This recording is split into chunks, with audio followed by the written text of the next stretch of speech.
అందరూ నమస్కారం. ఇవాళ మనతో పాటు ప్రముఖ ఆధ్యాత్మికవేత్త ఆస్ట్రాలజర్ ముల్లపూడి సత్యనారాయణ మూర్తి గారు ఉన్నారు. గురుగారితో మాట్లాడదాం. గురుగారు నమస్కారం. నమస్కారం మణికంఠ గారు.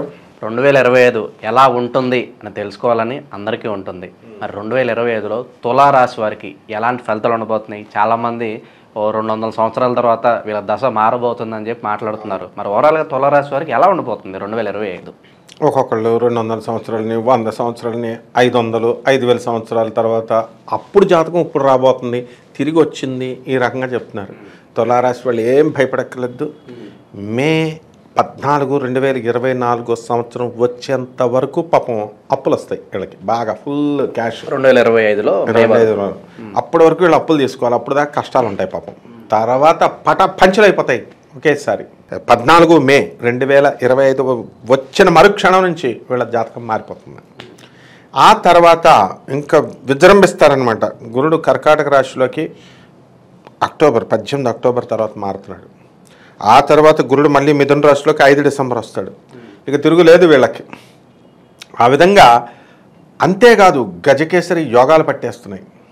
అంటే ఎక్కడికి వెళ్ళినా సరే మా ఇంటికి రండి అని గజకేసరి కార్లు. ఇప్పుడు చాగంటి కోటేశ్వరరావు గారికి రాలా సడన్గా మా క్యాబినెట్ మినిస్టర్ ర్యాంక్ వచ్చింది. ఆయన ఊహించాడా పాపం? ఆయన ఎవరినన్నా అడిగాడా? వచ్చేసింది. అలా అనమాట.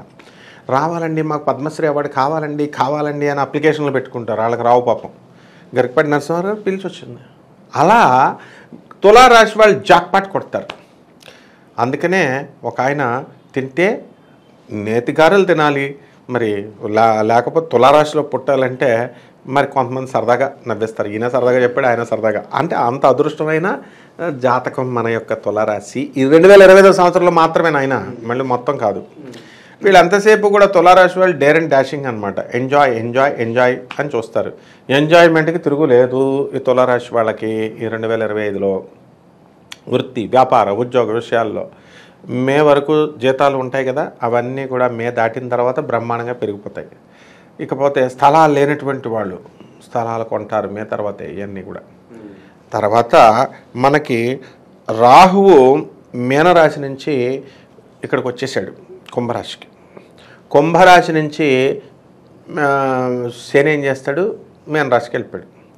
దీనివల్ల ఏమవుతుందంటే చక్కగా న్యాయ నిర్ణేతలు అవుతారు. ఆయుర్దాయం పెరుగుద్ది. నువ్వు అడగొచ్చు చూసే జనాలకి, ఇదేంటండి బాబు ఆయుర్దాయం పెరగడమని. రూల్ ఉంది జ్యోతిష శాస్త్రంలో. షష్ఠ స్థితిగతుడైనటువంటి శని ఆయుర్దాయాన్ని పెంచుతాడు అని. సెల్ యాక్టివేషన్ అంటాం మోడర్న్ సైన్స్లో. సెల్ థెరపీ అంటాం. హాస్పిటల్లో లక్షల రూపాయలు వెళ్ళి ఖర్చు పెట్టి చేయించుకుంటున్నారు వీళ్ళు.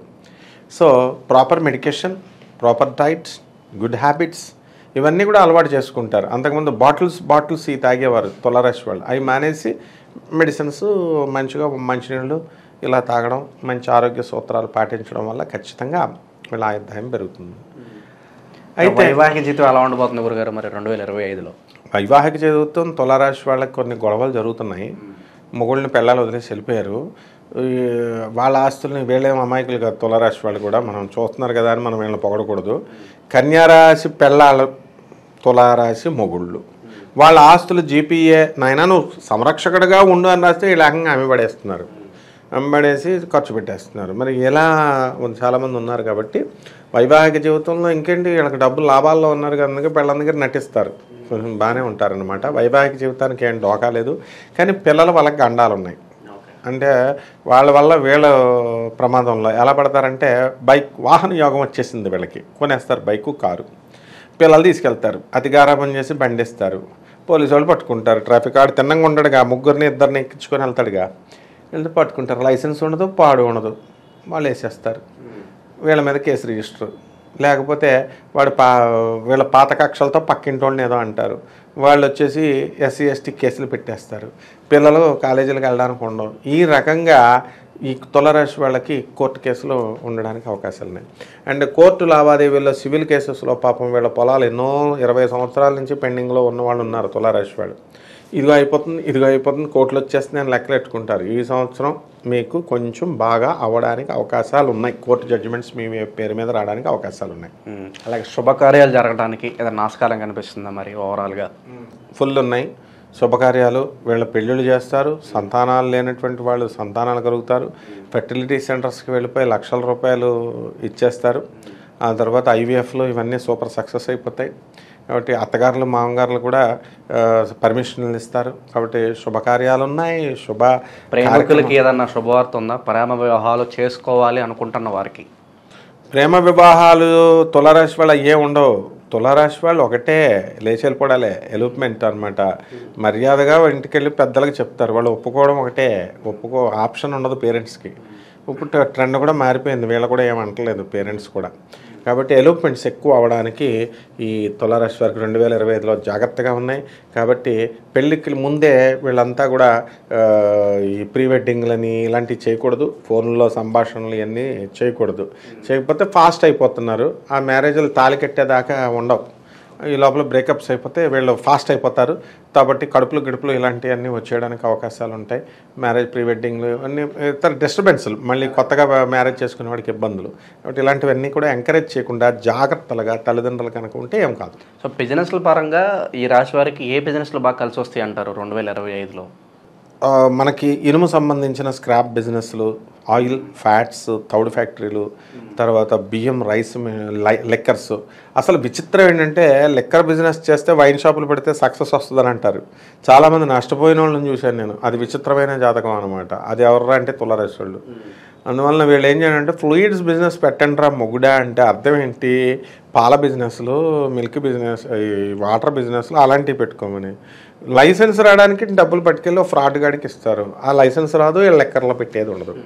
జాగ్రత్తగా చేసుకుంటే లిక్కర్ బిజినెస్ కూడా మంచిగా కలిసి వస్తుంది. రెస్టారెంట్స్, కిరాణా షాపులు, ఇనుప బిజినెస్లు ఇవన్నీ కూడా కలిసి వస్తాయి. ఒక సాఫ్ట్వేర్ కంపెనీస్ జోలికి వెళ్ళకూడదు, ఒక ఎలక్ట్రానిక్స్ జోలికి వెళ్ళకూడదు. వెళ్తే మాత్రం భస్మం అయిపోతారు. మరి ఓవరాల్గా ఆరోగ్యపరంగా ఎలా ఉండబోతుంది గురుగారు?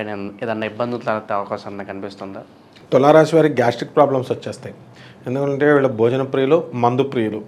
ఇంకా ఆడమగా అని ఉండదు. పార్టీలకి పబ్బాలకి వెళ్ళిపోతారు, పబ్స్కి వెళ్ళిపోతారు. అదేమీ పెద్ద అప్పుడు ఇదేదో తప్పుడు విషయం ఏం కాదు. అంత ఫాస్ట్ అయిపోయింది. 2024లోకి వచ్చేసాం, ఫాస్ట్ 21st century 22ndలోకి వచ్చేసాం మనం. కాబట్టి గ్యాస్ట్రిక్ ప్రాబ్లమ్స్ వస్తాయి ఇలాంటి పార్టీలు, పబ్స్ ఇవన్నీ వెళ్తున్నారు కాబట్టి. అండ్ సిగరెట్లు చాలామంది కాల్చిపడేస్తున్నారు మా స్టూడెంట్స్. కాబట్టి అటువంటి వాళ్ళంతా కూడా మరి వీళ్ళకి లివర్ ప్రాబ్లమ్స్ ఇవన్నీ కూడా రావడానికి అవకాశాలు ఉంటాయి. ఇంకా మెరుగైన ఫలితాలు పొందడానికి 2025 మొత్తం సంవత్సరం మొత్తం చేసుకోవడానికి వీలుగా ఏదన్నా రెమెడీస్ చెప్పండి తులారాశి వారి కోసం. ఖచ్చితంగా ఉంది. రావి చెట్టు ఎత్తుక్కోవాలా. రావి చెట్టు చుట్టూ 108 ప్రదక్షిణాలు డైలీ, కనీసం మినిమం 3 బకెట్ల నీళ్లు డైలీ రావి చెట్టుకు పొయ్యాలి. రావి చెట్టుని కౌగిలించుకొని చక్కగా వాళ్ళ యొక్క కోరికలన్నింటినీ కూడా శ్రీమన్నారాయణమూర్తి స్వరూపం అది వాళ్ళకి చెప్పాలి. చెప్పిన తర్వాత రావి చెట్టు ఆకులు కింద పడతాయి, చెట్టు ఆకులు కొయ్యకూడదు, తమాషాగా చూడకూడదు రావి చెట్టుని. అది తీసుకెళ్ళి చక్కగా ఆకు మీద మనం ఆకులు తీసుకెళ్ళి శివలింగం మీద పెట్టి ఓం నమః శివాయ అంటూ జపం చేసుకోవాలి. 1. నెంబర్ 2, వీళ్ళు గురుడు అస్సలు బాగా వీళ్ళకి. కాబట్టి మే 14 వరకు వీళ్ళు గురు జపం చేసుకోవాలి, గురు స్తోత్రాలు చదువుకోవాలి. గురువుకి 1.5 కిలో శనగల్ని, పసుపు రంగు వస్త్రాలను ఇచ్చి పేద బ్రాహ్మణులకి గురువారం నాడు ఉదయం 6 గంటలకి దానం చేయాలి.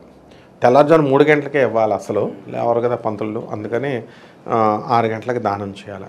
తర్వాత గానగాపురం పోవాలి వీళ్ళంతా.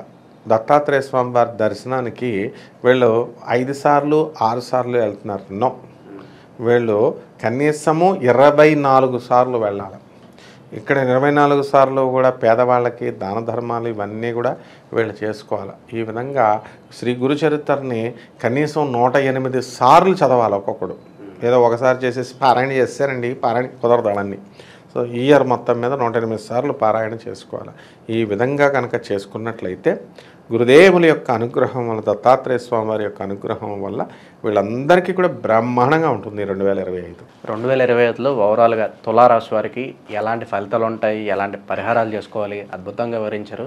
నూతన సంవత్సర శుభాకాంక్షలు గురుగారు మా తరపు నుంచే, అలాగే ప్రేక్షకుల తరపు నుంచి. తప్పకుండా నీకు, ప్రేక్షకులందరికీ కూడా నూతన సంవత్సర శుభాకాంక్షలు. ధన్యవాదాలు.